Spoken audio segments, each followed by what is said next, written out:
Headline news most affecting Abbotsford this week. An appeal for the protesters convicted in the Excelsior Hog Farm Case. Abbotsford schools have a new superintendent. There's money coming in for flood prevention. And getting set for the 55-plus BC Games. We'll have more in sports. Our special guest this week includes the BC Coastal Soccer League's Andrea Laycock. All right, Abbotsford, let's get started. Abbotsford Board of Education announcing the appointment of Sean Nosek to the position of Superintendent of Schools and the CEO of the Abbotsford School District. He was with West Vancouver Schools since 2014. He'll step into the new role July the 1st following the retirement of the current superintendent, Dr. Kevin Godden. A significant multi-government agreement to make Sumas Prairie more resilient to flooding has been signed by not only the province, but by Samath, Matsqui, and Lac-Ouamel First Nations, as well as the cities of Abbotsford and Chilliwack. Abbotsford will be receiving $3.2 million for the Barrowtown Flood Station and for flood protection upgrades, and over $5 million for additional recovery projects. Two people who participated in the 2019 protest at the Excelsior Hog Farm in Abbotsford have filed an application to appeal their break-and-enter convictions. Amy Serrano and Nick Schaefer of Kelowna were each sentenced last October to 30 days in jail and 1 year probation. They were granted bail pending the appeal. The application was filed last week. Cameras had been placed by members of the Meet the Victims group, of which Serrano and Schaefer belonged to. There was a third person, Jeff Rieger. He had his charges dropped before the trial. Serrano and Schaefer were each convicted and sentenced on a charge of break and enter. They also each had a mischief charge, which was stayed at sentencing. A date has not been set for a hearing to determine whether this appeal will actually be granted and a new trial will be ordered. The recent spell of warm weather causing concern for a number of fronts. The tinder dry conditions have already sparked grass fires around Merritt and Kamloops last weekend. There was a fire that threatened an Agassiz cannabis store back in March. The backcountry snowpack unstable as Avalanche Canada is warning of the dangers. Meanwhile, the BC River Forecast Centre has expressed concerns for a long, dry summer that could be complicated with a full-blown El Nino. A spur-of-the-moment decision to purchase a BC Lotto Prestige Scratch and Win is one that Dave Albrecht is glad he did. He's $300,000 richer. The Aldergrove resident was on his way to work when he found out the good news, and he thought, oh, this can't be right. This just can't be right. So once he scanned it on his phone, well, he started making some phone calls. Quote, I got shaky. First person I called was my dad. The ticket, by the way, was bought at a gas station in Langley. Some birthday cake for a news partner. Back on Monday, May the 1st, FVN, Fraser Valley News Network, turned 8. Some said it wouldn't last. It did. A tip of the hat must go to Small Business BC and Community Futures for their help in the early days.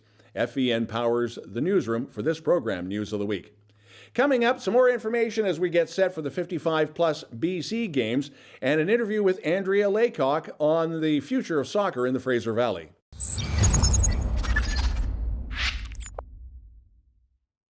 Things are heating up for the 55-plus BC Games in August in Abbotsford. The torch lighting ceremony is on Saturday, May the 13th at Jubilee Park on McCallum Road. This event is sponsored by Abbotsford Tech District. So this is where you can enjoy a scoop of banter ice cream, plus a performance from the Abbotsford School of Integrated Arts, the big band Legacy Dance Productions, and a performance by the J.D. Minor Band. Now, the games themselves are still a little ways off. That's August the 22nd to the 26th. The ownership change of the Abbotsford Yale Hockey Academy has been approved by the Canadian Sport School Hockey League Board of Governors at the AGM in Toronto. It was reported on February 8th. Hockey operations and the ownership of the program had been transferred by the school district of Abbotsford to this new group by the current YHA operations coordinator, Brad Bowen. Now, Abbotsford is also confirmed as a scheduled date for the Under-18 Prep Showcase. The Summit Center will be hosting all the BC USA games. That'll be coming up in December.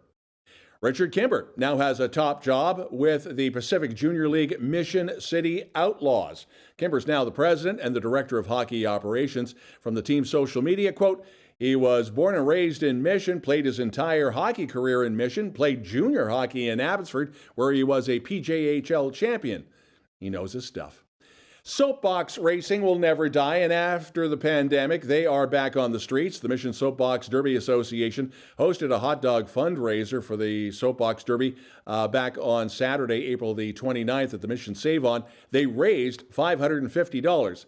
The actual race date, that's coming up June the 24th at Draper and Cemetery in Mission, right by Hatzick Elementary.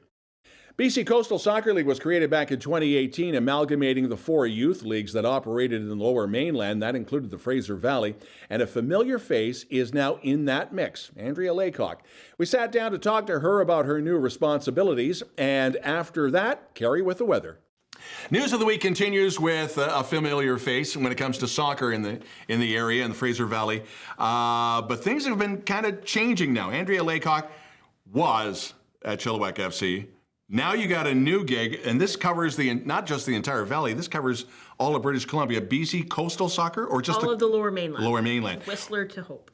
Okay, so what are we doing? Is it taking all the youth leagues and getting them under one big umbrella, or how's this working? So that happened already a few years ago. We had there was 3 different leagues that ran in the valley, in the Lower Mainland, and they all merged under one to become the BC Coastal Soccer League. And so my job now is to manage that, make sure schedules are taken care of, teams are registered, players, the competition is competitive for the teams and what have you there. Yeah. Does that, I would assume you're in liaison with Soccer Canada when it comes to officiating and things like that? Yes, there'll be ties into following the Canada soccer standards and what have you there, and BC soccer standards and all that sort of good stuff that comes along with it. We don't do so much with the officiating, that belongs with the clubs and the districts, but we oversee the actual competition. That is our job. Are there workshops and training camps as well, or is this basically the schedule and the playoffs? The schedule and the playoffs. There's nothing yet. We may grow there one day. We'll see. Yeah. How many players do you have under that umbrella? Because you've inherited a big job. Yeah. So there's between 1,500 and 2,000 teams on a given year. So that's teams. That's not players. Teams. So multiply that by average 14. Okay. So that's a lot. Yike. I'm not a math person. Yeah, I don't even want to think about that. What's the reaction been, or have you had reaction from, say the Whitecaps organization or colleges and the universities and stuff like that? A reaction to just you're here as well as the game growing. Well, you guys are actually going to be breaking the news. The league hasn't even announced it yet, so don't tell anyone. Surprise. So I think the people that I have had interactions with, they're quite excited. I used to do a lot of the for Chilliwack and other clubs in the valley, some of the grunt work or the layman's work for it. So I have relationships built already. So people are quite excited about somebody who comes in that understands the daily challenges that clubs and districts have with leagues and getting things organized and for the teams coming in. Yeah. The other thing too is, and this stuff like the organizations like this don't run on their own. The money's got to come from somewhere.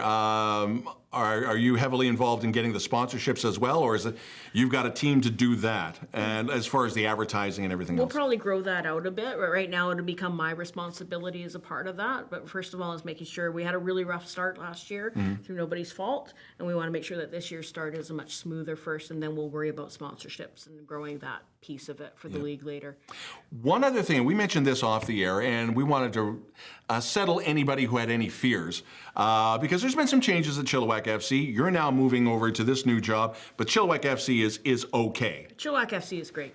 So yeah, they're fine. There's no issues there at all. Yeah, okay, well let's just in case there's any rumors, we're going to quash them right now. Yeah. So Andrea Laycock, the person running the show. What is the official title now? General manager. General manager of BC Coastal Soccer. Again, a big thanks for coming in. Thanks for having me. And that means you got to leave here and get back to the office and do more work. Probably. Yeah, and your learning curve is probably something like that. Yeah. Great. Thanks for coming in. You're watching News of the Week.